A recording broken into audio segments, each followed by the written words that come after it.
Hello, thanks for joining us and welcome to Good Morning Royal Ascot. Look at that sky. Can you see the sky? It's absolutely glorious. The sun is shining. It's Royal Ascot week. It's the best week of the summer. And joining myself, David Jennings, to preview all the action on Tuesday at Royal Ascot. We have got an all-star panel. We have got Maddy Playle, who's back to join us. The last time she appeared on our Good Morning show was at Cheltenham. It was a while ago, wasn't it? Yeah, it wasn't today or yesterday. It was Cheltenham. She tipped up Lecky Watson for the Brown Advisory. I think you had 4 winners that day, Maddy. You tipped Golden Ace to win the Champion Hurdle, and you're blessed with Golden Ace. But still, you take whatever luck you've been given. You are banging form, so that's why we brought you back for Royal Ascot. No pressure. How are you feeling this week? Yeah, I'm a bit croaky. I don't know if it's a bit sicky or if maybe it's husky, maybe it's sexy. Yeah, get out the picture. Oh, so you're husky and sexy now. Maybe okay. That's what I'm hoping for. Okay. No, I had a horrible flu last week, but I'm back. I'm in good form now. It's audibly, it's not the best. And now that you did mention sexy, Maddy, myself and Keels have a confession to make. We were in the house last night and we're staying just near Virginia Water, and we had the telly on in the background, Paul Kealy, and what was on in the background? Naked Attraction, is it? Naked Attraction, ladies and gentlemen, yeah. I cannot believe anybody watches shows like this. Yeah, you are horrified. Did you not enjoy it? Absolutely horrific. Absolutely horrific. Yeah, it was certainly, it broadened your mind, I think, did it? Absolutely, yeah. Yeah, you won't be watching it again? I never even heard of it. Even heard of it. But what on earth are you lot watching? But what I was also shocked about, you've never heard of Gogglebox I've heard of it, but I didn't know what it was. Yeah. Weren't impressed? No, watching people watching telly, what's all that about? No. Weirdos. Right, what are we looking forward to, Keels? Of all the races this week, is there one race in particular you're looking forward to? Well, I've started to really quite fancy King's Gambit in the Wolferton today. Oh. I don't like to go early, really, do you? But yeah, day one, I'm get out of the way. More and more into him. Okay, so King's Gambit in the Wolferton. You're tackling my nap there, Keels. We'll find out more later on in the show. And Maddy Playle, anything later on in the week, so don't give today away. Okay. Don't give the game away just yet. We want to keep our viewers. Anything later on in the week that you're particularly looking forward to? A couple of juveniles. Spicy Marg in the Queen Mary. I think she's got an excellent chance. And also Rogue Supremacy, the horse the Rogues did keep. The Weatherby winner, I was so impressed with him there. Form is not too bad. It was a bit of a nothing race, but I think he can do loads better. The horse who was finished second to the Chesham odds-on favourite, horse called Vlad. So, yeah, looking forward to see those two. Okay, but it is a guessing game in those juvenile Rogue races. Supremacy and Spicy Mark. Yes. And we were chatting off air, and I know you fancy a sneaky one in the Gold Cup on Thursday as well. Yeah, I'm with you. We're both on the French horse Candelaria, I think. You know, I love the way it's been campaigned by Francis Henri Graffard. Doesn't waste his bullets over here. This is a horse who's already a Group 1 winner. He's actually not got much to find on ratings at all, but I think he will. I think he's still improving, and yeah, I just think he could be an absolute standout. Okay, there we go. And there is one more panellist joining us later on the show, the trifectinator himself, Kevin Blake, will be coming to a screen near you very shortly. He's going to be a little bit late because he's a bit busy this week, but he will be here. We were supposed to have our old buddy Johnny Deneen on the show. Unfortunately, Johnny lost his dad, Dan, last Friday. I met him twice. What a great man he was, Dan, and lived a great life. We send on our condolences to all the Deneen family. And I'm sure Johnny will be watching and sending on his advice in text message form. So we'll try and keep you posted with what he fancies going through the week. But Kevin Blake will be joining us in a couple of minutes' time, and he is banging form at the minute because, of course, he did get the trifecta, kind of, almost. He got a little bit arseways, but he got the 3 horses who finished first, second and third in the Derby, and that's more than I did because I fancied the Line in Winter. So Paddy Power, our sponsors this week, they've got loads of great offers. They've even got a 10 quid free bet for Paddy Power customers, but they've also got the Eliminator competition as well. Get the royal treatment this Royal Ascot, just like the Princess of Essex. Faster, babes. I'm sweating buckets. Don't miss our new free-to-play game, Eliminator, with up to 50k up for grabs every day of Royal Ascot. Get in.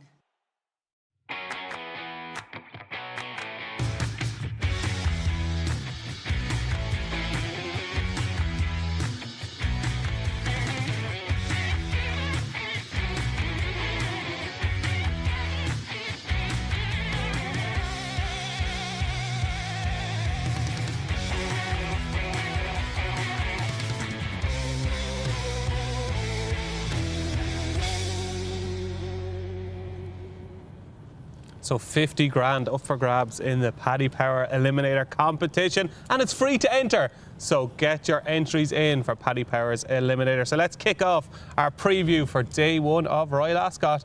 And of course we start at 2:30 with the Queen Anne. And at the moment, Rosalien is your 2-1 favourite with Paddy Power. Lead artist, your lock-in winner, is 9-2.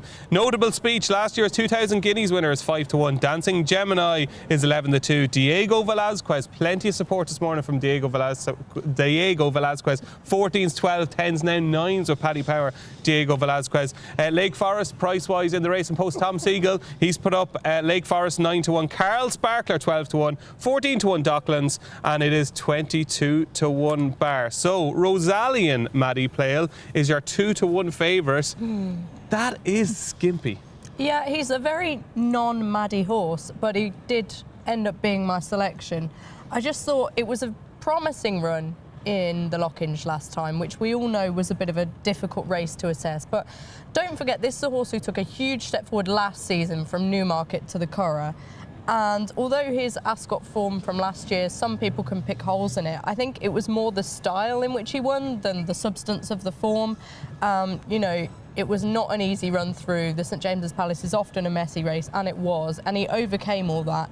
And he did that on quite a few occasions last year. I think he's just the real class act in this race. I am going to be looking at backing another horse at a bigger price, but I think he is the right favourite anyway. You going to tell us that bigger horse at a bigger price? I will. He's actually coming in, and me and Keels were talking about him just a minute ago, and that's Carl Sparkler. You, I think, pronounce his name slightly. You put Carl Sparkler. All right. That was before the show, Maddie. You don't have to tell everybody. You're going to get there, hopefully, by the time the Queen Anne rolls around. But yeah, this horse is actually top on adjusted Racing Post ratings. He's a 3-time Group 1 winner, which is not something most of the horses in this field can say. It was a career best last time in the Maker's Mile. And I just think he's got an awful lot in his favour. I mean, you're not getting as much value now because he's around 16-1. I think he might even be 14s now. The 20s is gone. Maybe that's Paul Kealy who's done that, because I know he likes him as well. We're 8 minutes into the show and you're already giving out to me, okay? I know it's Carl Sparkler. Okay, Carl Sparkler, Maddie is giving a shout out to at 12-1, but our first choice is the Fav. It's Rosalien. I think I heard Thunder being stolen there, Keels. Yeah, a little bit, yeah. It's funny. I was looking at the Lockinge. I don't know how you can be that confident about any of the four being the best of those four, because obviously the two that finished first and second, lead artist Dancing Gemini, did had a run, and Rosalien and Notable Speech, who finished alongside each other in third and fourth, hadn't. So they're all entitled to come on, but I don't see how you can be that confident. I mean, when you look at Rosalien's form last year, yes, he won 2 Group 1s afterwards, but he beat Hartem at the Curragh. I mean, Hartem's 7-1 for a listed race later on, and the Henry Longfellow here. The Henry Longfellow, that form's pants, isn't it? Like, you know what I mean? It's just not very good. It's not absolute superstar Group 1 form, whatever you think about it. So yes, he might be the most likely winner because he is 2 from 2 to Ascot. You've got to take that on board. But 2-1 is short enough, isn't it? Is he that much of a certainty to beat Notable Speech, who beat him in the Guineas? You know, he was very in and out last year, wasn't he? But when he was good, he was good. You know, so I don't know. I just couldn't get excited. So I wanted to go for something different. And I knew Tom was going to tip Lake Forest because he's been going on about it. On and on. If I hear any more about Lake Forest from Tom Siegel. And he might be right. I mean, the mile might be absolutely perfect, the way he finished in Australia over 7.5 furlongs. He might be right, but I thought, well, the other one of interest has to be the American, now Australian, Carl Sparkler. Just, you know, he's, like Maddie says, won 3 of his 4 Grade 1s. The one he got beaten was the Breeders' Cup Mile, and he was drawn on the outside and chased too strong a pace, and it was a big pace collapse. Right, the horse that won that race, he'd beaten twice in a row before that. And yes, he went a little bit too hard. You know, he didn't actually make the run in that day, but he chased the pace, just went a little bit too fast. But in the Maker's Mark Mile, he was held up in mid-division, and then made his move, and I think that's you know, he's got that versatility, because I don't particularly want him bombing out in the lead on the straight course. He looked good. I mean, it's hard to gauge much from what you see, but he looked good in that piece of work on the July course the other day as well, I thought. He's just a nice horse. He's a European bred horse as well, isn't he? He's by Lope de Vega. You know, I mean, I don't see any reason why he's not going to handle a straight So he mile. was 20. It's funny, right? This is the power of Paul Kealy and Maddy Playle. We started this segment when he was 12 to 1. He's now 11s in the last couple of seconds. Yeah. So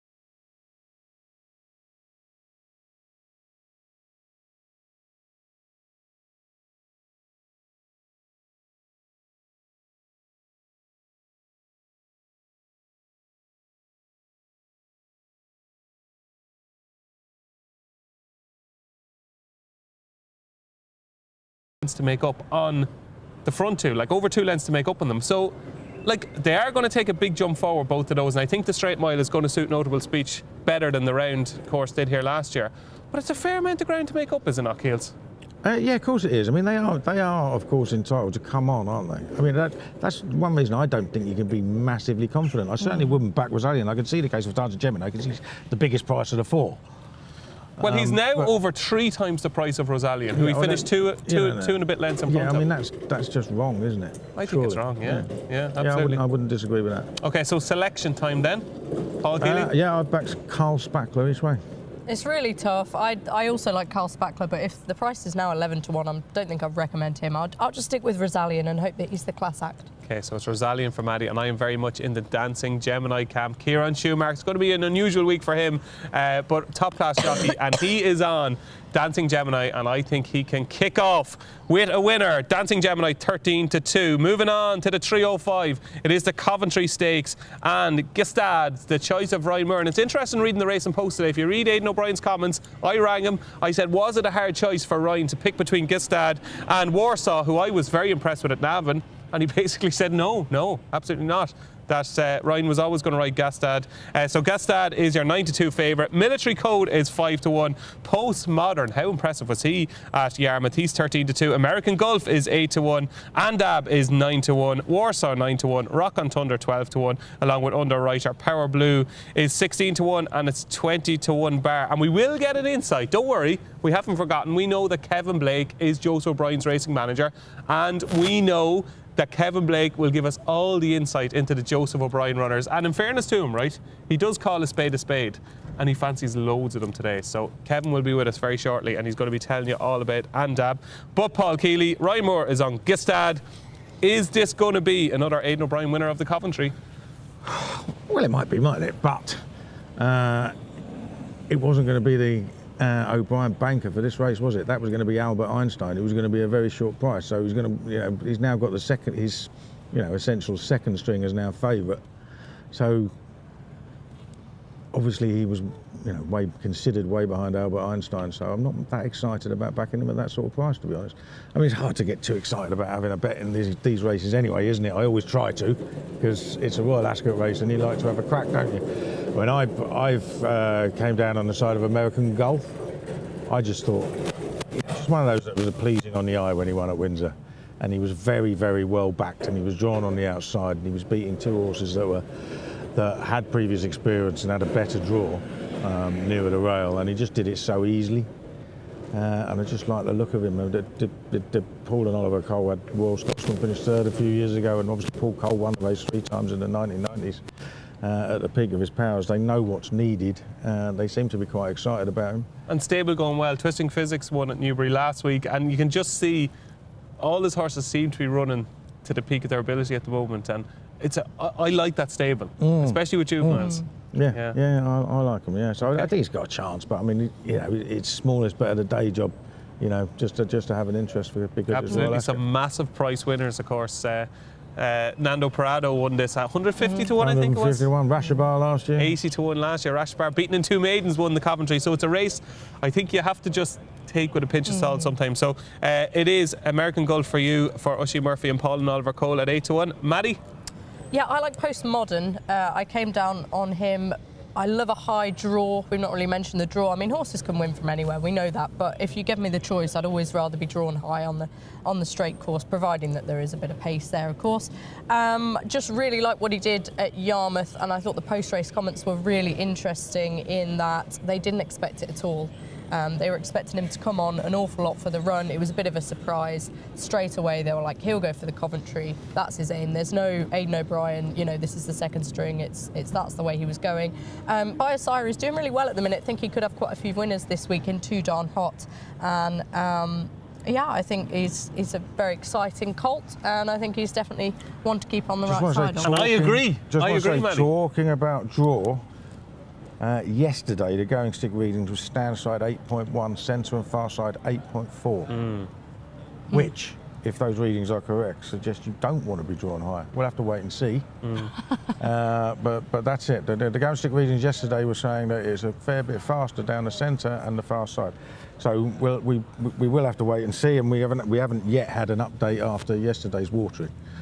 I mean, given the weather we're having, they could put 15 mil on a day and it wouldn't make any difference, I don't think. You know what I mean? And they can come from anywhere in this race. I mean, in the last 10 years, there's not really been any discernible bias.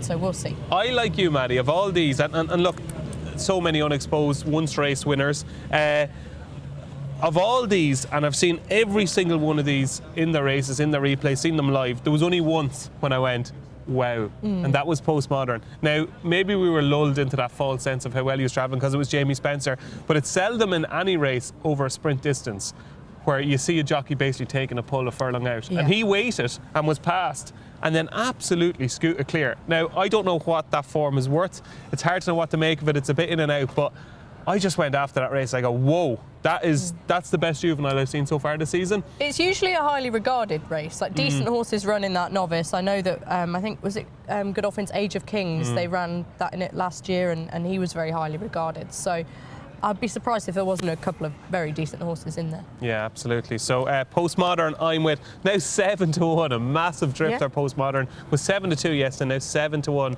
Myself and Maddy are in agreement, and Keels is with American Golf at 8-1. So there you go. That is your Coventry Stakes, and we're introducing a new tipster to our Good Morning shows this week. This, ladies and gentlemen, take note of this guy, right? Write him down. You know when you hear about a footballer, you'd say, oh, he's really good. Like, write him down. You're going to see him playing in the Premier League in a couple of years' time. Write this guy down. His name is Harry Wilson, and he's joining us all week. Let's see what he fancies on Tuesday.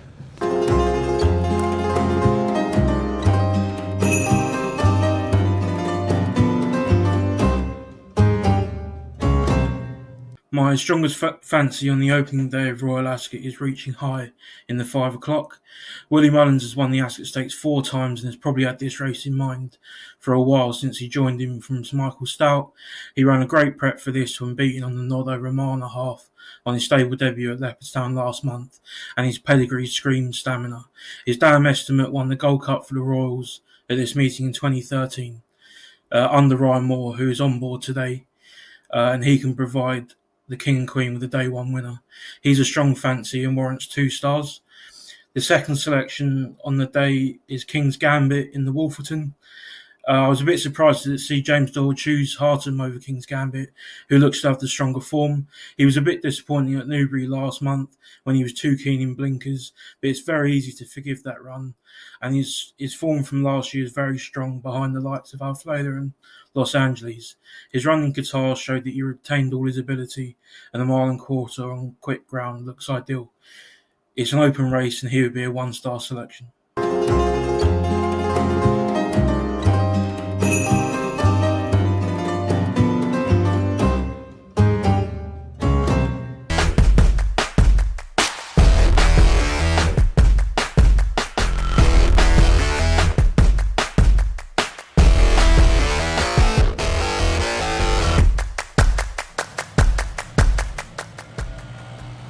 Yes, folks. He's the future. He's the future. Are you worried, Keels?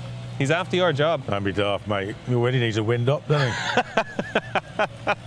Harry He's Wilson, great. Maddy. He's great. He's very, very good. This Very, guy has been just tipping winners left, right, centre, inside, outside. No matter where it is, he just tips winners. Yeah, and I'm kind of worried because I said, who's his nap? And you told me, and my nap was in the same race and it was a different horse. So Okay, so you're taking on Harry today. I think so. We'll see. I might change my mind by the time the nap section comes around. So there we go. Harry's Houdini act will be with us all week. He's got 2 stars on reaching high in the Ascot Stakes and 1 star on King's Gambit. And I know somebody else is very keen on King's Gambit into Wolferton as well. So stay tuned to find out who it is. Thanks for joining us, Harry, and we'll see you again tomorrow morning. Moving on to the 340 at Ascot today. It is the King Charles III Stakes. It is a sprinter course. It's over the minimum trip of 5 furlongs. And last year's winner, the Aussie speedball Asfura, is now your 4-1 favourite. Believing, do you believe in believing? Well, if you do, believing is 9-2. Night Raider, maybe 5 furlongs is Night Raider's trip, 7-1. Magira is 8-1. Regional is 17-2. American Affair nibbled at all morning. American Affair into now 14-1. Starless also 14-1. Westacre is 18-1. It's 20-1 bar. It's wide open, Paul Kealy. You can make cases for basically everything in this race. Make your best case for your fancy. Of course you can. You can make cases for loads. I just thought at the prices, Starless was the one that was overpriced based on his ability. I mean, look, last year he started off, a 6 furlong horse, and being a prominently ridden 6 furlong horse, he was actually just about in front in the Commonwealth Cup a furlong out, but he wasn't getting home. So went down to being a hold-up horse over 5 furlongs. Suddenly he finishes third, and then none thought wins the Breeders' Cup. Over 5 furlongs when he came from last to first on that rail. Like, those 2 pieces of form was pretty much as good as anything else in here. Really, really solid pieces of form. Yes, he was below that at Haydock last time, but that was his return. Everything else in front of him was race fit. He was under a Group 1 penalty. He wants them going hard. Stiff 5 furlongs absolutely suit him down to the ground. I just thought he was a bigger price than he should be. I fear Asfura because of the way she won the race last year, and this stiff 5 absolutely suits her too. But I just thought he was, not a massively wrong price, but just a little bit bigger than he should be. Okay, there we go. Well, every time I think it's Starless, I think of that Stewart's Inquiry in the Breeders' Cup. Do you remember it? Ross Ryan was on the phone, and it was done and dusted in a couple of minutes. And every time I see Starless' name, I go, God, I wish we had Stewart's Inquiries like that. Done, dusted, forget about it, couple of minutes, gone. Not waiting forever. Yeah, absolutely. So Starless for Keels in the King Charles. Starless at the moment is 14-1. Maddy? I'm going to have a proper go at this race. I think Asfura sets a standard, but she was beaten last time and the blinkers are on, so they're clearly reaching for a bit of improvement somehow. I really like American Affair, who's, again, as you say, been nibbled this morning. His handicap form twice beat JM Jungle, who, of course, won the Dash. So that's been boosted. I don't think there's an outstanding candidate in this race. I think, like you say, you can make cases for everything. And you look back at the Temple Stakes run, he got blocked for a run at a really crucial stage and just was never really able to show what he could do. I think these are his ideal conditions. I think really quick pace, he's going to sit off it, he's just going to lob away and he'll come late. I think he's an improving horse. Funny for a horse in his position who's been winning handicaps because he hasn't quite looked the finished article last season, still quite keen.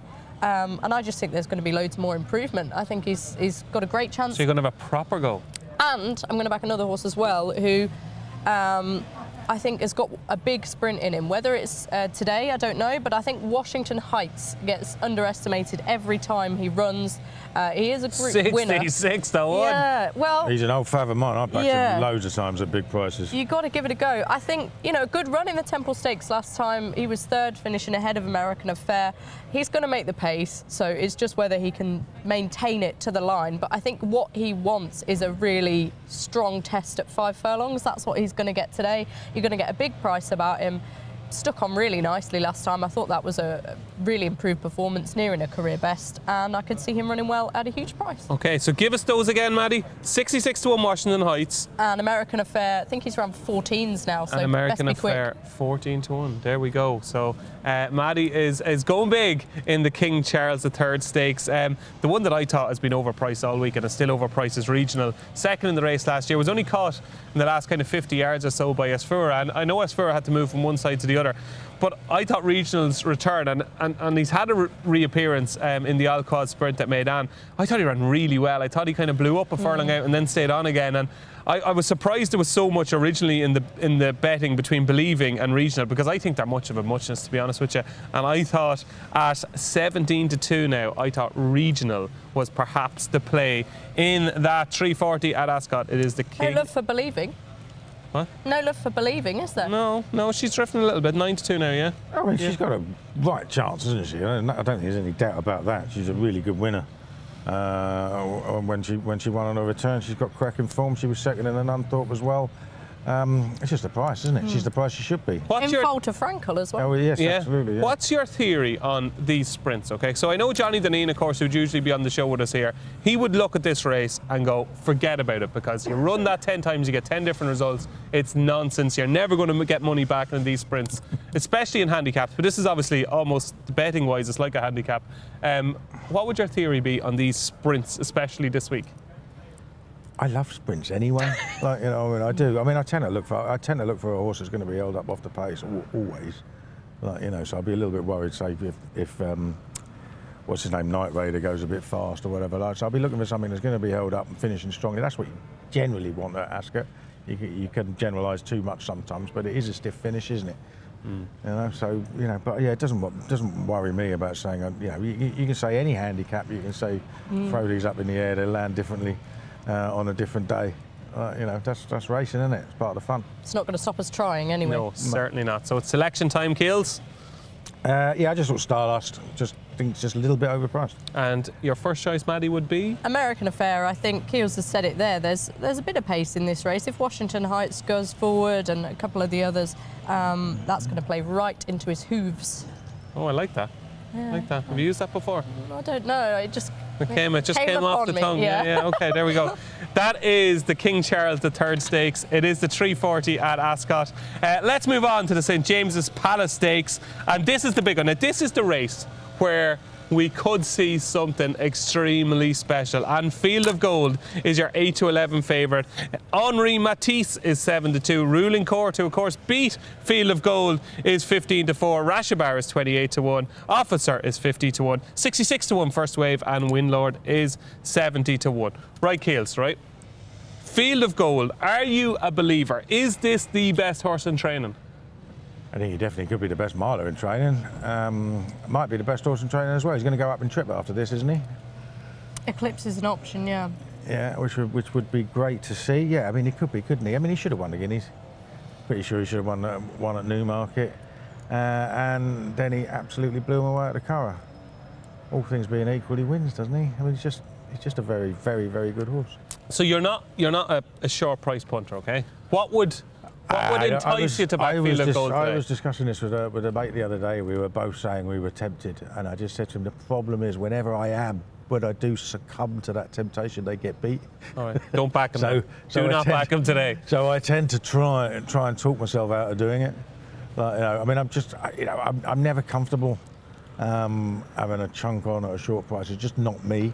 And whenever I have done, I've lost more often than not. So I'll tend to stay away, but I do think he'll win. I won't have a bet in the race if it's not him, and I don't think I'll be getting involved. Okay. And if people are taking him on, like what's his weaknesses? How could he be beaten? Like, I'm not sure he's got one. I'm not sure he's got one. I just think you can put him where you want, and he'll quicken. Oh, that's it? Yeah, he'll quicken. He'll quicken and he'll win. Yeah. Stop mid-sentence. He'll quicken and he'll win. It'd be interesting to see what happens on the stands rail, funnily enough, because I just had a go-in update. Yes. Tony Calvin. Stand side 8.3. It was. You just give me a reminder. The BHA have updated it. 8.3 stand side, 8.3 centre, 8.6 far side. Oh, quite a big difference. Oh, a lot of fast ground by that far rail, maybe. Interesting. We'll see what way that's going to play out. Field of Gold, surely you're a believer. I said, after he was beaten in the Guineas, I said he won't be beaten again this season, right? He was obviously beaten again this season. After he won the Craven, should I say. When he won the Craven, I said, let me get this right, okay? When he won the Craven, I said that horse will never be beaten. When he was beaten in the Guineas, I said that horse will never be beaten again. And when I seen him at the Curragh, I said he definitely won't be beaten again. There is just something. Sometimes a horse comes along where you think that's a generational talent. And I think he's got what you want because he's only going to get better, I think. And I think today is the day where he might just go whoosh. Yeah. And I hope he's going to treat us to something really special. And I genuinely think at the prices, he's 8 to 11 now. I thought a 4 to 5, and he was edging towards 5 to 6 at one stage earlier on this week. If you are a shorty punter, I think that's a good price. Okay, I'm not, and I would rather just sit back and enjoy the race. I'm not rich enough, DJ. If I had loads of money, Maddie, well, I'd probably, knowing me, I'd probably put it on loads of 12 to 1 shots anyway or something. But no, not in this race. Field of Gold, I think he's the class act. This race is often messy, isn't it? And of course, we've got how many pacemakers now? Definitely, well, we think 2, maybe more. So hopefully that means that it's a fair fight, but not necessarily. Sometimes they can throw a googly, can't they, when they've put horses in there? So what scares you? What scares you about Field of Gold? That, the tactics. I think in the past he's been quite keen. He was keen in the Craven. He could be keen if the occasion gets to him. Well, you're asking me a question. I'm trying to... Sorry, go on. Sorry. Like, I don't think he will be. You're saying give us a negative, and when he does, I'm trying. How could you find a negative about Field of Gold? No, I don't think there are many negatives. I love the way he settled last time, but he was on the outside. You know, if he gets involved in some skirmishing or something, maybe that could light him up. But I'm clutching at straws. I admit that. No, I think he should just be a class above. I hope he is. There'll be people watching the show and they'll be saying Ruling Court has already beaten Field of Gold.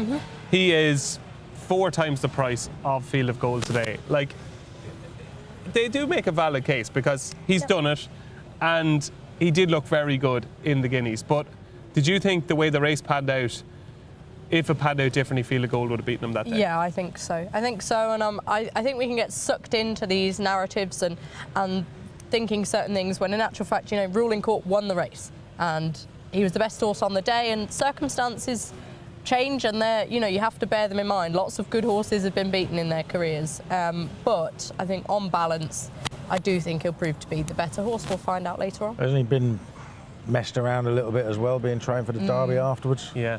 We're trying to get him to settle, etc. Like, you know, he had the trip to Epsom as well. Obviously, he went there and then was a non-runner. Well, I think someone asked me about whether I was worried about that the other day, and I thought, well, this is a horse who's travelled to Meydan, so he's probably pretty straightforward in that regard if he's able to take in a race like that and then come off and win the Guineas first time out. So maybe he's got a pretty good temperament, but we're just guessing, really. Now, I know our latecomer to the party, who will be here soon, hopefully. Where is hopefully, he? Kevin, if you can hear us, hurry up. He's really keen on Henri Matisse, and there's a lot of people thinking that he's the horse that's going to make a massive step forward. It's going to be fascinating tactically because, as I said in the piece in the Racing Post today, you associate Ryan Moore with, you know, no nonsense, taking luck out of the equation. When you see him on Los Angeles later on in the week, he's going to be kicking on. If he's on the best horse, he usually wins. Henri Matisse is a hold-up horse, drawn in stall 1, and it's remarkable today. Ryan Moore, 6 of his 7 rides are drawn in stall 1 today. So for him today, it's going to be really interesting because Henri Matisse is going to need cover. He's going to need to do some ducking and diving, some weaving in and out. Does he need cover, or can they change tactics with him? What are they going to do? Well, I don't know. I mean, he nearly stole the race on Henry Longfellow last year, Moore, didn't he? Like, you know what I mean? He's just very, very good tactical rider, isn't he? He's exceptional. Is he going to look at it and say, well, actually, I might want to get first run on Field of Gold? Do you want to sit behind a horse that quickens like Field of Gold does? Well, they might be. I don't know. I'm guessing, but do you think they might be thinking we might have a more instant acceleration with Field of Gold? I mean, just because a horse is held up doesn't mean he's a confirmed hold-up horse, is he? Just don't know enough about them. They haven't had that many runs, have they? You know, doesn't mean you know, a lot of horses are going to be far more versatile than we allow for. Okay, I'm going to ask you a stupid question now because that's what I do. I ask stupid questions. Okay. End of the season. We'll say this time next year, right? We're standing here. Hopefully, all being well, we're still all alive, right? We're standing here. Oh, God. And the conversation starts. Field of Gold. How will we be talking about Field of Gold this time next year? Well, I hope as, you know, one of the best milers we've seen since Frankel, yeah. That's how highly you rate him? Nowhere near Frankel, but one of the best milers since, yeah. So if you're saying that then, surely that 8 to 11 is value? Yeah, don't start sucking me in. Don't start sucking me in. We'll get him to get stuck into that 8 to 11. Maddy, do you agree? Do you think this time next year when we're discussing Field of Gold, we'll be saying, we were there the day Field of Gold won the St James's Palace Stakes? I'm just a bit of a pessimist, DJ, so I wouldn't quite get that carried away yet. I want more evidence, but I think he's got all the potential in the world, yeah. Okay, so we have a unanimous panel here. It is Field of Gold, and he is 8 to 11, and I think that's value in the St James's Palace Stakes. Moving on to the 5 o'clock, it is the Ascot Stakes, and Reaching High. Is Willie Mullins going to do it for the King and Queen? Reaching High is your 3 to 1 favourite. East India Dock, who went so close to win the Triumph Hurdle, is 9 to 2. Poneros, who won the Triumph Hurdle, is 9 to 2 as well. Lulamba is, I'm only joking. Manxman is 7 to 1. Alphonse Legrand is 9 to 1. Mr. Hampstead is 10 to 1. Nürburgring, Joseph O'Brien runs 5 in this race, and we'll find out about those 5 very soon. Nürburgring is 12 to 1. Divine Comedy, who went so close in the race last year, is 14 to 1. Dawn Rising 18 to 1 along with Leinster. Ascending, could Henry de Bromhead have a first Royal Ascot winner?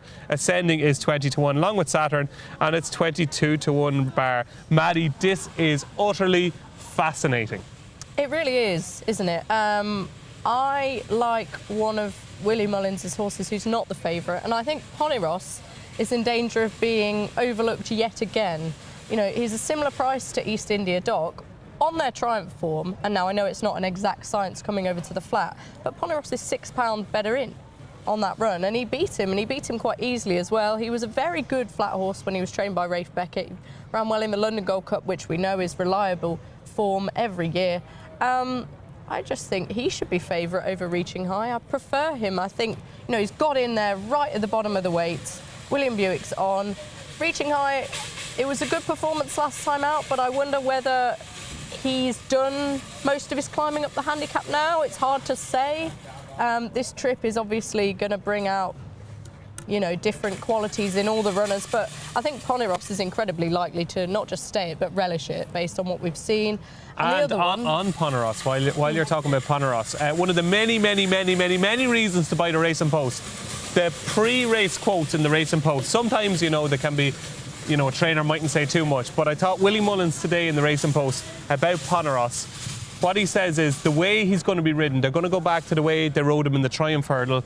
He's going to be held on to, and they're going to come late, because he thought at Punchestown maybe he was ridden a bit too aggressively at Punchestown, so he's going to be held up today. I still thought it was a great run at Punchestown. It was a good run at Punchestown. Yeah. He was beaten by a really good horse in Lulamba, and I would say with Poneros probably he might get confidence from passing horses as well. That seemed to be the case in the Triumph Hurdle. So if you do fancy Poneros, he's going to be held up today. Well, that certainly seems to be the case. The other one I'm going to back is Nürburgring, another Triumph Hurdle horse from a couple of years ago. I think he finished 4th to Magsborough, won a big handicap hurdle. Chasing, I really fancied him at Cheltenham, and he ran well. He finished 4th, but I just think this is a horse who hasn't been able to show what he can do yet. It was a terrible run last time, so you've got to put that behind him. But hopefully that was just a case of getting him out, getting a run into him, and he's got more of a flat pedigree, you know, being by Zoffany, and again he's just a horse who I think is going to be primed to the minute for this. So Poneros and Nürburgring for me. There we go, 2 darts from Maddy in the Ascot Stakes. Paul Kealy, what have you cooked up for us here? I had a good bet on Poneros last year at Royal Ascot. I just wonder whether he actually wants to ground as firm as it's going to be. That question me, and I think you absolutely have to fear Reaching High. 100%. I mean, this is, you know, if you're going to have a bet in this race, then make sure you don't lose if he wins, because it's obviously been the plan for forever and a day, isn't it? You know, all these horses leaving Sir Michael Stout. The King's got one with Sir Michael Stout. Right, it's out of estimate. Yeah. Who won the Gold Cup. He sends it to a trainer in Ireland who just has an absolute speciality of winning staying races at Royal Ascot. This has been the plan since he's moved, basically, hasn't it? Like, you know what I mean? And Willie Mullins is rather good at that sort of thing. So, I mean, you say it, Keels, but he's not won the race since 2018. Yeah, yes, I know. He's won it 4 times, Maddy. He's won it 4 times, yeah, and he's won. A while, and he's had plenty of other staying races. No, I'm not saying he's going to win. I haven't tipped him. Oh, you know, I haven't tipped him. But what's this about then? But I will save him. But I just think Manxman just keeps improving, doesn't he? Manxman is just a horse that keeps going forward. He was rated 46 in July 2023. and he's up there in the 90s now, and he just keeps going forward. Every time he runs, almost every time he runs a career best. Now, he probably thought he won the Says because he was on the far side of Alphonse Legrand. He was finished really strongly at the death there, only just got beaten a short head. Come out, ran second to Caballo de Mar, who was ludicrously well handicapped at the time. Savoy is like £12 higher now. And then, I thought he won, again, beating a horse that won very easily the time before, Mr. Hampstead, at Goodwood. I thought he picked him up on the line and did it very easily. And every time he runs, he steps forward. Every time he goes beyond 2 miles, he finishes very strongly. It's the furthest he's ever gone. I can't see many horses finishing as strongly as he does. And, with the fair run of the race, he's just got to be on the premises, isn't he? Okay, so Manxman, who's currently 7-1. It's been nicely supported, Manxman, hasn't it? Tipped up in the paper today by you. Yep. And Mr. Siegel, who's probably more responsible. What do you think? I'll tell you now. Last year I fancied Intinso in the Copper Horse Stakes and was pretty keen on it. Finished last, didn't run its race, was keen.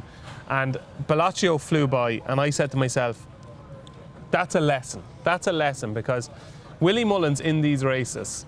So obviously, jumps Colossus, but I think Reaching High, he's been given this horse, right? So this is a year in the making. For Willie Mullins to train a winner for royalty is a pretty big deal. So I think it's towards the top of the pecking order for Willie Mullins is to get a winner at Royal Ascot for the King and Queen. And they were shocked. They really were shocked with how well he ran in Leopardstown. By the market that day and the way he drifted and the vibes beforehand where this horse needed the run so badly. So I would say there's huge improvement to come from Reaching High. And the one thing that he keeps saying, Willie, time and time again is this horse's pedigree is all about stamina. You won't see the best of him until he gets a proper stamina test, and he's stepping up to 2.5 miles today. I know he's 3-1 and you look through the race and it's reasonably skimpy, but to me he is the most likely winner. I think he could have huge improvement to come, and he will be trained to the minute to peak today. So I think Reaching High is going to win. He's such a you horse. Is he a me horse? Yeah, no, it's a royalty. slight. Royalty, yeah. Yeah, there you go. It's a Maddie, compliment. yeah. No, I knew you were going to say that. No, he's obviously got an obvious chance. And you know who else fancies him? The man who's going to take Keels' job, Harry Wilson. It's his nap of the day. You saw it earlier in the show. Harry's Houdini act. His nap 2-star pick is Reaching High in the Ascot Stakes. So I went Reaching High. Poneros, your first choice? Yes. Poneros, for you, Keels? Manxman for Keels at 7-1. Any sign of him? Any sign of Kevin Blake? Where is he? Kevin! No. He'll be here in a few minutes. He promised me he will be here. I promise you. Moving on to the penultimate race on the card. It is the 5:35 and it is the nap of the week for me. Let's have a look at the betting. Enfjar is your 11-2 joint favourite. Sons and Lovers, a massive mover. This is one of the biggest plunges of the day. 8, 7, 6s, 11-2 now. Sons and Lovers for Joseph O'Brien and Ryan Moore. Drawn in stall 1, like everything else for Ryan Moore today. So they're 11-2 joint favourites. King's Gambit is the other big mover. King's Gambit is 13-2. Hatem is 7-1. A Curial Secret is 8-1. Torito is 10-1. Maidan is 12-1. 16-1 Liberty Lane. And it is also 16-1 Military Order. Haunted Dream is 16-1. Gallon is 18-1. 22-1 is Ambient Friendly. Phantom Flight is 33-1. Check and Challenge is 33-1. Doha is 33-1. And Passion and Glory is 40-1. And the reason I gave you a big market check there is because the man of the moment, ladies and gentlemen, introducing Mr. Kevin Blake. Clapping? Better late than never. Sorry, guys. Where were you? Sorry. Where were you? Come on, where were you? I was down at the Golden Gates. Golden Gates, right? Recording an opener for the opening show. Okay. And Matt Chapman was late, so my sincere apologies. So Matt's to blame. Okay. Always. Well, a very warm welcome to your debut on Good Morning Royal Ascot. Thanks for having me. It's great to have you. You're very topical at the minute, Kevin, because obviously people who watched the Derby at Epsom last week will know that you are now the trifecta king. You picked the first three. Now, well, you kind of picked the first three, right? Clarify quick. Right, I'll get in trouble again. Now, to be honest, I thought it was over-egged a bit. Who cares? You picked the first three in some sort of order in the Derby. But the lads at Paddy Power, they had a bit of a skid about it. Did you watch the Epsom Derby at the weekend, Mark? I'm sorry, the what? The Epsom Derby, it was was on there on Saturday? The Epsom Derby. It is not called that, okay? The race you're referring to was the first of its kind, and all other derbies around the globe are simply derivatives. So while you have the Irish Derby, the Kentucky Derby, and the rest of those races, the race on the Epsom Downs on the first Saturday in June is simply called the Derby, okay? So, bit of respect. Right. Okay. Well, saw Kevin Blake tipped up the TriCast? No, he did not. What? He didn't tip up the TriCast, okay? Kevin Blake put up 3 horses to finish first, second and third. Those horses went on to finish first, third and second. So does that sound like a winner to you? Yeah, but they were huge prices. Any reasonable person would have done a combination TriCast. But he didn't specifically say to do the combination, did he? So he can't take any credit, okay? It's a losing tip, a different outcome than what he said. So if I walk into a cafe and I ask for a ham and cheese sandwich and they give me a chicken and bacon sandwich, is that the same thing? Is that what I asked for? No, it's not. No. What if they give you a cheese and ham sandwich? Oh, very smart, okay. Well, you walk up to the counter in your bookies with your docket for a ham and cheese sandwich and let them see the result of a cheese and ham sandwich and see how much you get paid out. What are you talking about? Yeah, see, exactly. You wouldn't know one end of a horse from the other. Right, okay, well, I saw loads of people online thanking Kevin for his tip, so you know what? I'm happy for them. Yeah, being happy for them, it just shows you know nothing about racing.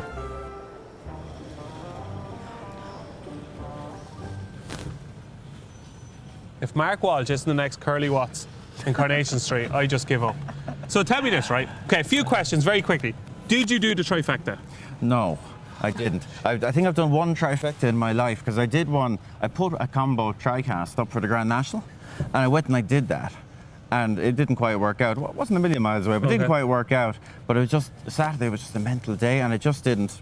Okay. It just didn't compute. It's not a regular thing, so I didn't do it, unfortunately. But thankfully, plenty of people seemed to use their initiative and did it and got a few quid, so that's fine for me. Well, your reputation has soared, even though you got it wrong. I've never known a reputation to soar.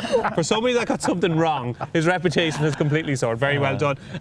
Keels, he's kind of like stealing the limelight here, but I know another man who's not too far away from us that actually got the trifecta on the day you did it, did you? Yeah, I did, yeah.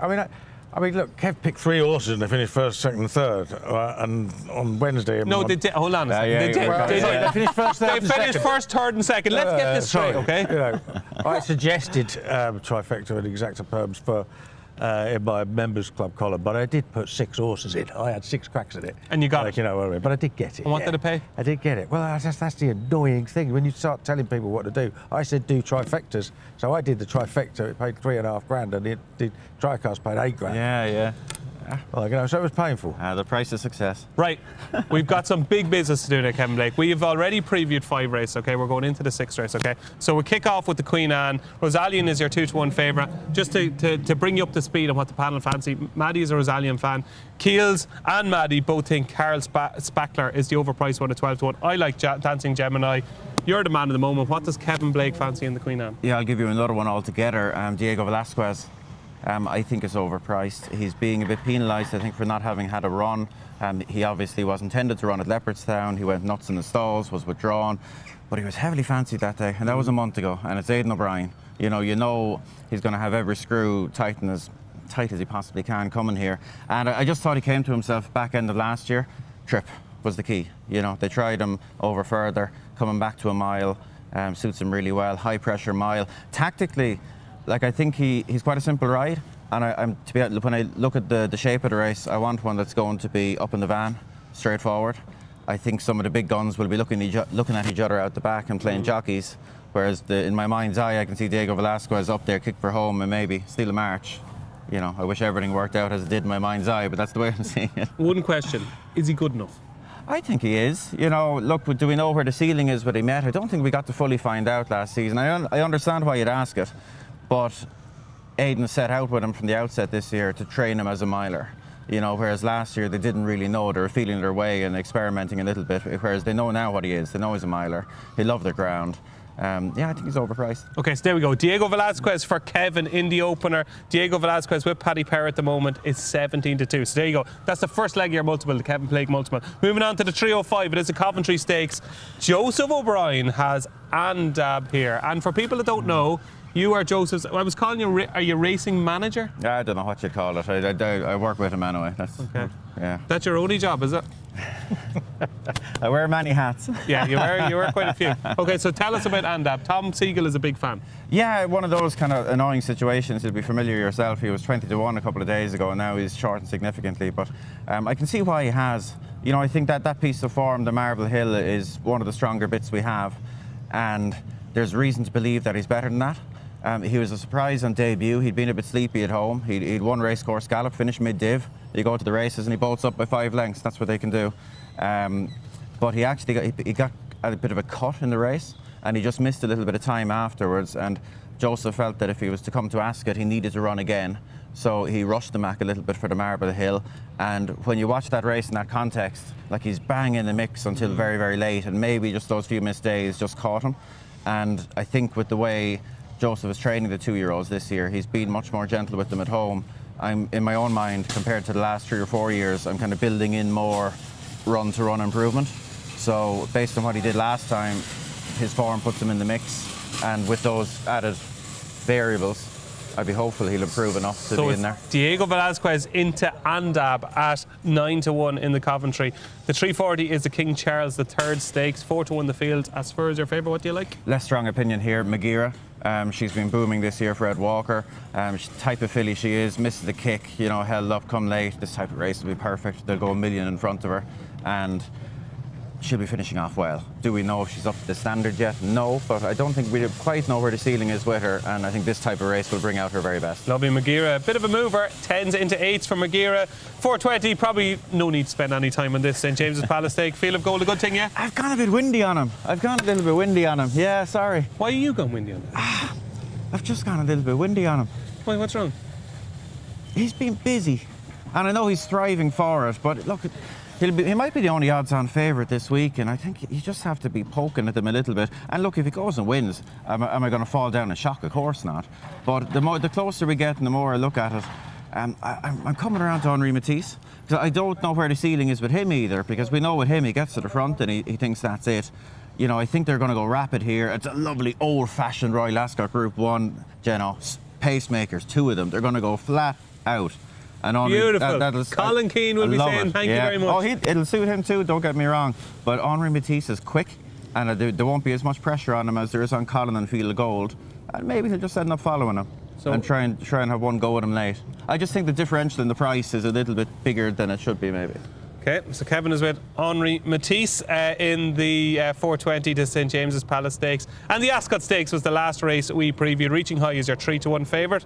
What does Kevin Blake like in this? God, Joseph is 5 in the race. Yeah, we tried to have all 20, but a few got balloted out. Oh, okay, no. So let's start with my guilty pleasure, okay? Oh, one of these days. Is it Naked Attraction? Sorry, that was a reference to earlier. I'll ask no questions. We watched Naked Attraction in the house last night. It was an eye-opener for Keels. So Comfort Zone is going to win a massive race one of these days. I thought it might be over hurdles. I fancied him in the Coral Cup. He was a massive plunge. He jumped terrible, didn't enjoy it. Is today the day for Comfort Zone? How is he? I could see it. I'm finding it in my own mind a little bit difficult to split him and Nürburgring. I think of the 5, they'd be the 2 with the best chance. Okay. And look, the last time we saw him on the flat, the second last time we saw him on the flat, he was very good at Naas. Yes. I think this type of race will suit him well. He's the right type. You want a lovely, relaxed horse for this, ideally. It's obviously an extreme test. It's going to be warm. You know, all week we're going to be looking for horses in the parade ring. For a race like this, you do not want to be melting in the parade ring prior to going 2.5 miles here. So, he's been trained for it ever since Cheltenham, essentially. So, you know, today's a good day to be with him. He's a big price, I thought. But Nürburgring ran so well in the 2 best staying handicaps we had in Ireland last year. The Irish Cesarewitch and the Patingo flew home both times. Like, I think an extreme test of stamina will suit him. A little bit worried about the ground. It'll be the quickest he's been on. And I look at, I mentioned the third one, Leinster. If he relaxes a little bit better than in Chester, you know, his preference was the Copper Horse over the shorter trip, but he wasn't going to get in. So we said, look, we'll roll the dice and hope that he relaxes a bit better at Chester, because that just cost him late. But he ran very well. You know, very close up behind East India Dock, unexposed profile. If he does the right thing in the first half mile, then nothing would surprise me with him either. So what's the selection? It's Nürburgring, but it's only narrow. It's only narrow. Like people have been asking me, and I said, have a few quid on him and Comfort Zone if you're that way inclined. But if you're pinning me to one, it's Nürburgring. There we go. So it's 2 Joseph O'Brien winners so far at Royal Ascot, and there might be more to come. That is the 5 o'clock, the Ascot Stakes, and we were just about to start our preview of the Wolferton, and this is now favourite, folks. So it was a much bigger price last week. It was a much bigger price this morning. Sons and Lovers, Kevin Blake, is now your 5-1 favourite. Holy God, this is a wholesale gamble now. Yeah, but look, he was put in very big, David. But they put him in at 33s when the entries came out, which I couldn't quite understand. Like he's been trained for the race all season. I thought his 2 runs this season have been beautiful, particularly last time. You know, it's just been trying to get him to relax and do the right thing. With a view to coming here, everyone's been delighted with him. Preparation's been super smooth. The fella riding him's all right. Draw now. If I was picking, or Moore, yeah, he's good, is he? Apparently. Yeah. If I was picking a draw, it wouldn't have been stall 1. You would have loved to have been 5 or 6 or something like that, but that's being picky. He's going to be taken back to relax anyway. So, look, I can see the case. I'm not surprised he's shortened. I couldn't put you off in any way. Galen's in there as well, but I think a penalty is going to make it tough for him. Talented horse. If he got an uncontested lead, which on odds are, I don't think he will, he'd be dangerous, but that penalty might just anchor him a little bit, but very talented horse. Okay, that's a lot of talking in the short space. Yeah, take a little break. No, I'm happy. Take a nice deep breath. Maddie, Wolferton, what have you got for us? You love Jar. I hate this race. I think it's so hard. I don't know what to make of it. Originally, I liked Liberty Lane. I thought he was just running into really good form, but I'm now worried about the ground, although he is drifting out to a nice price, but he's been pulled out on similar ground before. Just thought that of the horses, he's the now horse. You know, he's got that good listed win last time at Goodwood, and he was arguably a little bit unlucky before that at Chester. But then, yeah, the ground has worried me, so I ended up just scratching around. I also think Phantom Flight's going to run quite well. Put in some big improving efforts in Bahrain in the winter, and then was a cracking run last time at Sandown when he was 3rd to Ombudsman and Alakam, obviously. That form could be proper Group 1 form before long. He's got a big weight. He's a huge price. I don't have a clue. Don't ask me. Oh, right, things. okay. So what was the selection there in the end? I think I'll go for Phantom Flight, just because I think that run last time was an improved effort. I think you could probably mark it up, and it's good form. Okay, Keels, what wins the Wolferton? Yeah, well, in terms of form, King's Gambit was well overpriced when he was double figures on what he's done. I mean, obviously, he rattled home to be second at JRB last year in the Hampton Court Group 3, and then got half length into pair of Group 2s by Al Flayler and Los Angeles, who is 9-4 to win the Prince of Wales at Group 1. This is a listed race. He's got the best form to my eyes. He hasn't repeated that in a couple of starts since, although it wasn't bad in Qatar. And I just think it's a case of simply not taking to blinkers and being way too free at Newbury. I'm always one for giving a horse one bad run. And I just think if he comes back to anywhere near his best form, he's a massive player. Now, he is into 7-1, 13-2 or whatever, so he's getting more towards the price he should be.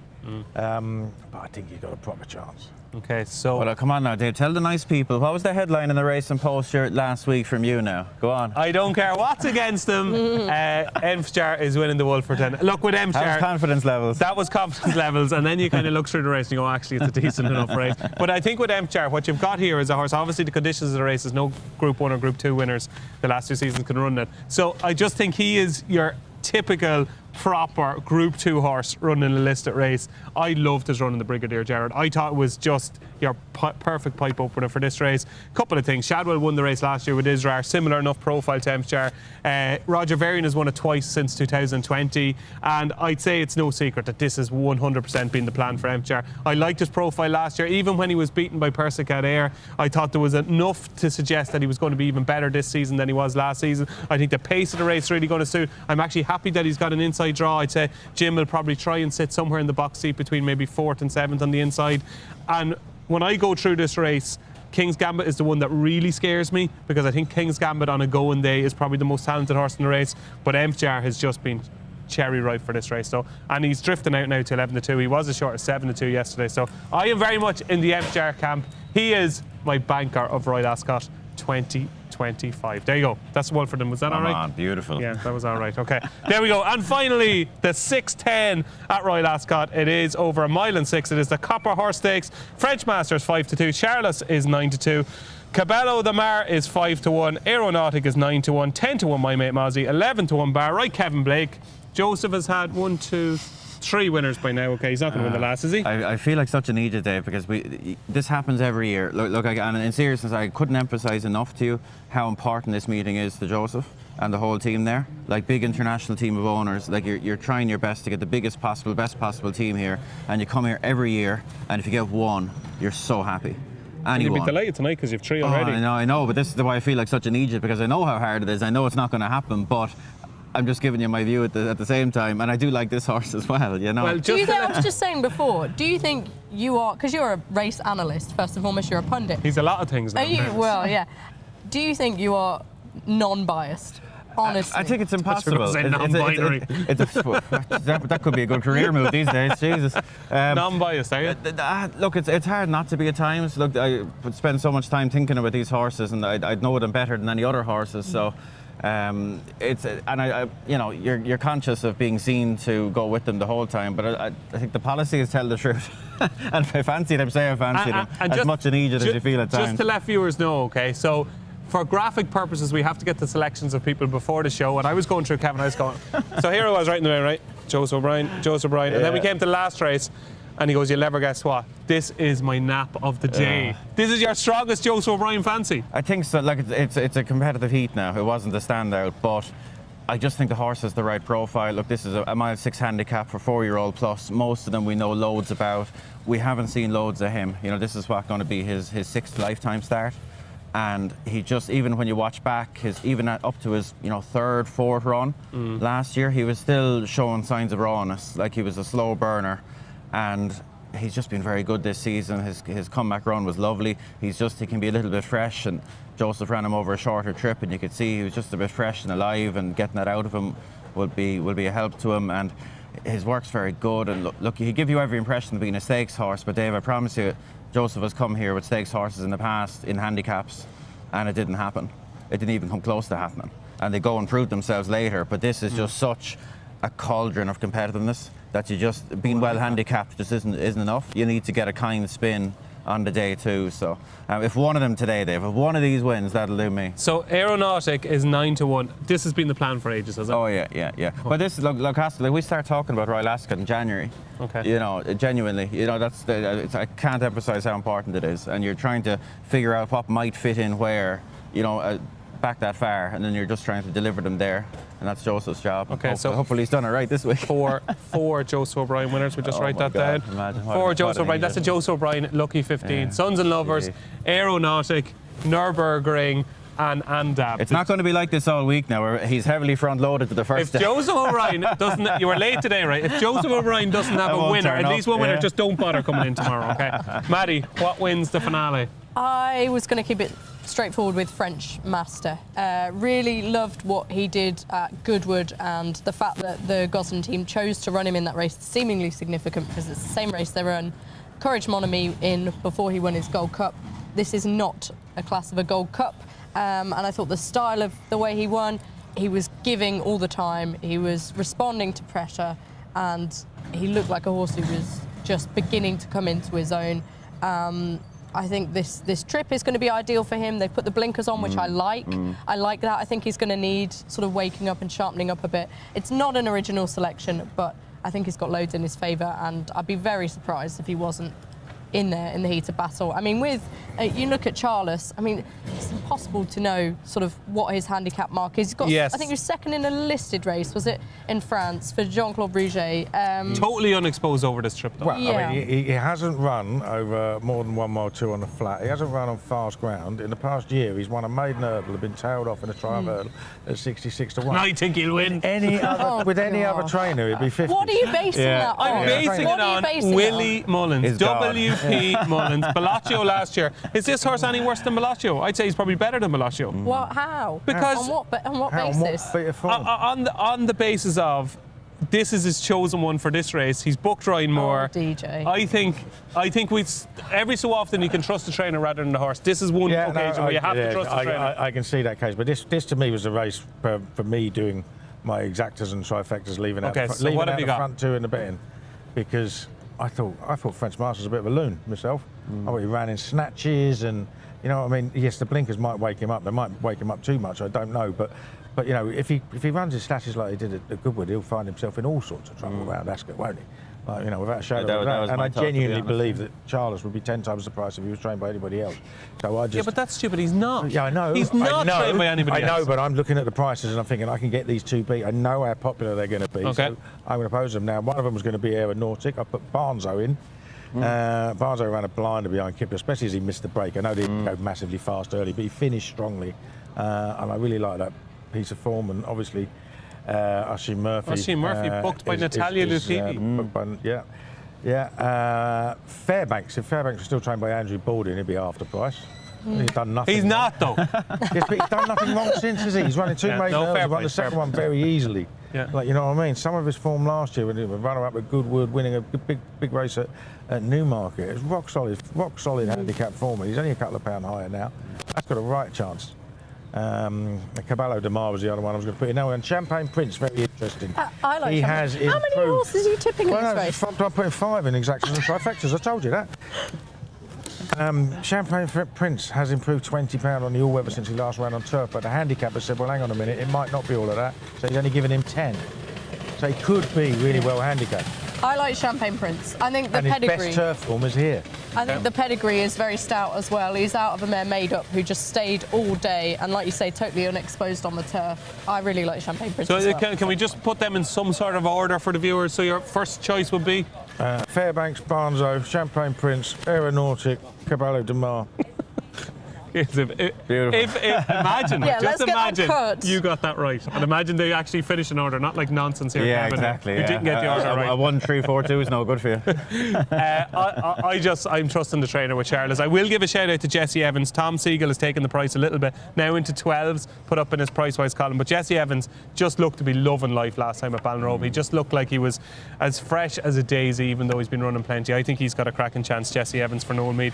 But I'm going to trust the trainer with Charles in the Copper Horse Stakes. So that is our 7 races preview. Before we reveal the all-important charity bets, don't forget to like, comment and subscribe to the show. Get your views into the show. Tell us what you fancy. Tell us who's talking nonsense on the panel, mainly me, of course. And what do you make of Kevin Blake's Lucky 15 as well? So like and subscribe on the show. We're trying to get as many likes and subscriptions as we can. So there you go. Like and subscribe to Good Morning Royal Ascot and tell us what you think. Comment and get involved in the show. We might mention it tomorrow morning. So here we go. This is important, okay? For great cause, charity bets. Paddy Power, our good friends, thank you very much, folks, is giving us 50 quid. Now, this has gone really well at Aintree. It's gone really well at Cheltenham. So, no pressure, Kevin Blake.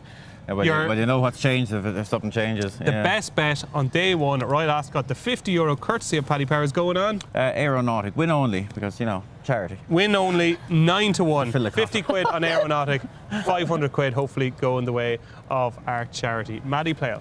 For the graphic, I went 5 o'clock Ascot Poneros. For the graphic? I've changed my mind now.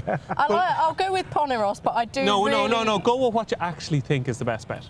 Yeah, well, probably Poneros. You're sticking with Poneros? But I really do like American Affair in the King Charles. Okay, there we go. So Maddie is splitting her stakes. Do you want 2? We'll give you 2. 25 on each. Go on then. 25 on American Affair and 25. American Affair goes in the King Charles III Stakes and Poneros is in the Ascot Stakes. So there you go. That is Maddie's 2 charity bets. Paul Kealy. The biggest certainty of the day is that if Joseph O'Brien has 4 winners, some loon will come out on Twitter and say Kevin didn't actually tip a lucky 50. You say some loon singular. It won't be one. I'm going to go King's Gambit in the Wolferton. His price has come in a little bit now, but I think he's the quality horse. Okay, we're taking each other on. So Keels with King's Gambit at 13 to 2, and I am an Emsjar fan. So Emsjar, my 50 quid is going on Emsjar at 11 to 2. That is it. That is it for day one of Good Morning Royal Ascot. My thanks eventually apologies to Kevin Blake, to Maddy Playle for joining us for the whole show, Kevin, and to Paul Kealy as well. Maddy, you'll be back with us later in the week. Keels, you'll be back with us tomorrow. And Kevin will be with us for the rest of the week as well. Thanks for watching Good Morning Royal Ascot. Enjoy day one of what is the best week of the summer. The sun is shining. We've got some glorious racing ahead. Thanks for watching.